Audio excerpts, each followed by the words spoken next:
नमस्कार, आप देख रहे हैं भारत एक्सप्रेस मेरे यानी मनकृत कौर के साथ। वीकेंड यानी कि मूवीज यानी कि एक्टर।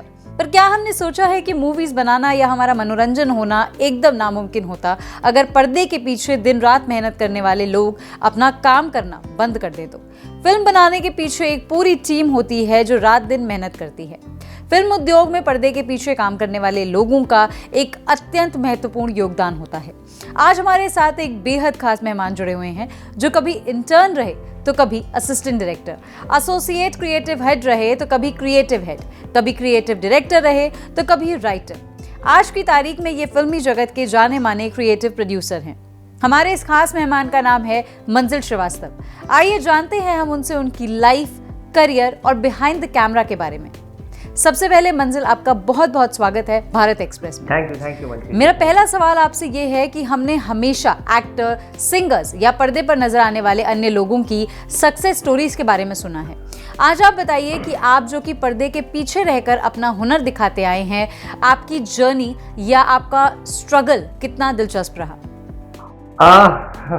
देखिए, ऑब्वियसली मतलब हम लोगों ने कहानियाँ बहुत सुनी होती है, बहुत सारे एक्टर्स की हम स्टोरी सुनते हैं, स्ट्रगल स्टोरी सुनते हैं और हम मोटिवेट होते हैं।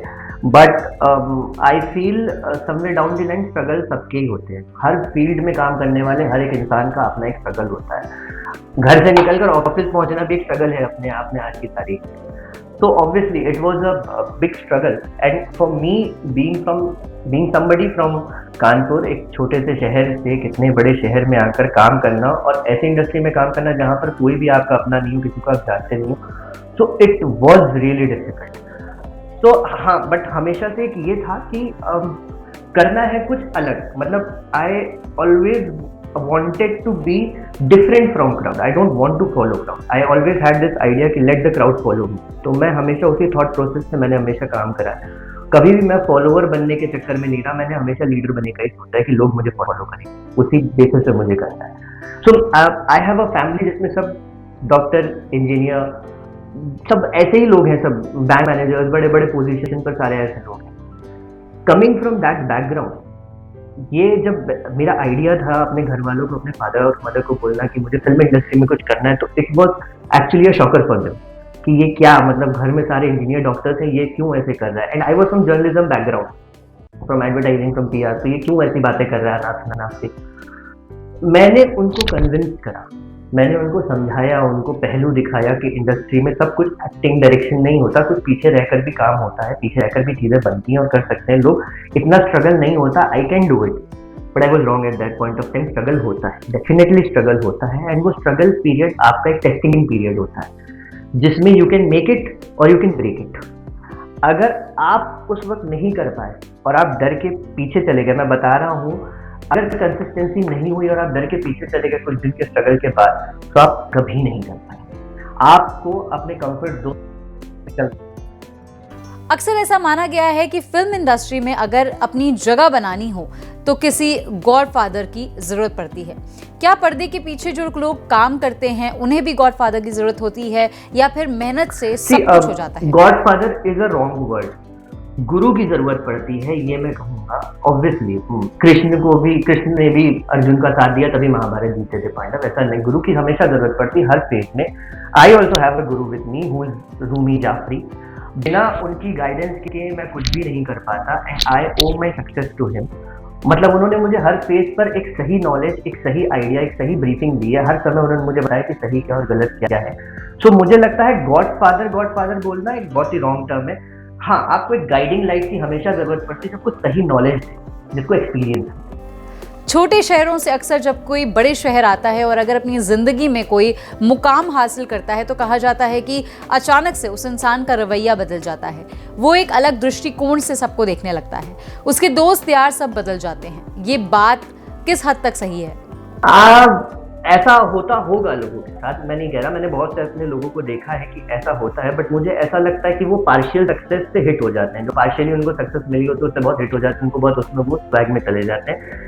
बट मेरे केस में, टू बी वेरी ऑनेस्ट, ऐसा कभी नहीं हुआ और ऐसा कभी नहीं होगा। मेरे जो कानपुर के फ्रेंड्स हैं, for example I have a best friend name Shubham Priyanshu Saxena, आज भी मेरा वो वैसा ही दोस्त है, मैं आज भी उसके साथ वैसे ही हैंग अराउंड करता हूँ, ऐसे ही बात करता हूँ। मेरा अभिषेक मिश्रा एक दोस्त है, हम वैसे ही बात करते हैं, वैसे ही चिल करते हैं। कानपुर पहुंच के मैं अपने दोस्तों के साथ वही कनपुरिया बन जाता हूँ जैसा मैं हूँ। मैं कोई क्रिएटिव हेड और क्रिएटिव प्रोड्यूसर नहीं रहता।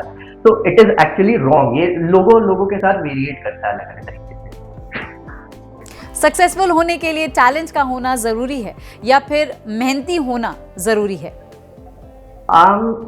आई फील कंसिस्टेंट होना जरूरी है सक्सेसफुल होने के लिए। मतलब आपको भले ही आप टैलेंटेड नहीं हो एक बार, लेकिन आप अगर कंसिस्टेंट हो, आप एडमेंट हो कि मुझे करना है, मुझे करना है, मुझे करना है, मैं करके रहूंगा, मैं करके रहूंगा, मैं करके रहूंगा, आप कर लोगे। आप कंसिस्टेंट रहो, एक बार फेलियर, 2 बार फेलियर, 3 बार फेलियर मिलेंगे, चौथी बार आप क्वालिफाई कर जाओगे वो चीज और आप करके दिखा दोगे। तो consistency is really important in life. सीखते रहो, सीखते रहो, सीखते रहो, ऑलवेज लर्न, ऑलवेज लर्न। तो वो हमेशा आपके अंदर होना चाहिए। मेरा अगला सवाल आपसे यह है कि अपनी फिल्मी जर्नी के अभी तक के सफर में कोई ऐसा मोमेंट जो आप जिंदगी भर नहीं भूल सकते? एल से एक नहीं, एटलीस्ट 2 मोमेंट है मेरी लाइफ के ऐसे जो मैं कभी नहीं भूल सकता। एक, मेरा स्ट्रगल पीरियड बहुत बुरा था, बहुत बुरे टाइम से मैं गुजर रहा था। घर वाले ऑब्वियसली सपोर्ट करते थे, but there was a very bad period जहाँ पे मैं एक छपरे के नीचे रहता था और रात के समय बारिश हुई थी, बॉम्बे की बारिश, पानी गिर रहा था कमरे के अंदर, खूब सारा पानी गिर रहा था और मैं पानी में ही डील कर रहा था, जैसे तैसे करके सो रहा था और मेरे कमरे में एक छोटा सा सांप घुस गया था और मैंने बहुत मुश्किल से उस चीज को डील करा। तो मुझे समझ में आया, I was almost in tears कि मैं कितना गंदा स्ट्रगल फेस देख रहा हूँ, कि मैं क्या लाइफ में मेरे हो रहा है, मैं इतनी अच्छी फैमिली से आया हूँ। तो एक वो मोमेंट है जो मैं कभी नहीं भूलूंगा।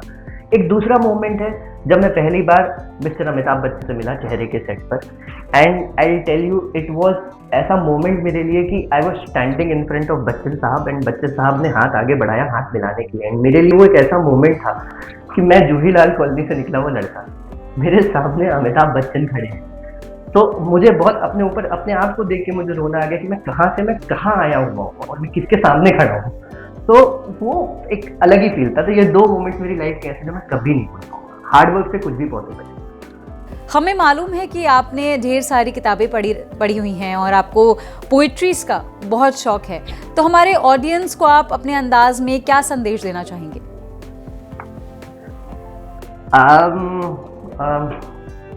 मुझे एक लाइन याद आ रही है, मैंने पढ़ा था बहुत पहले कि जूते फटे पहनकर आसमान में चढ़ा था, जूते फटे पहनकर आकाश में चढ़ा था, सपना मेरा हमेशा मेरी औकात से बड़ा था।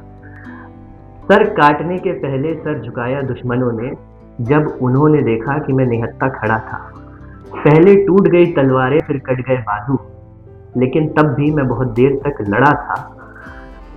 फिर भी नहीं किया मैंने सौदा अपने सपनों के साथ, फिर भी नहीं किया मैंने सौदा अपने सपनों के साथ। आसमान खुद ब खुद मेरे कदमों में गिर पड़ा था।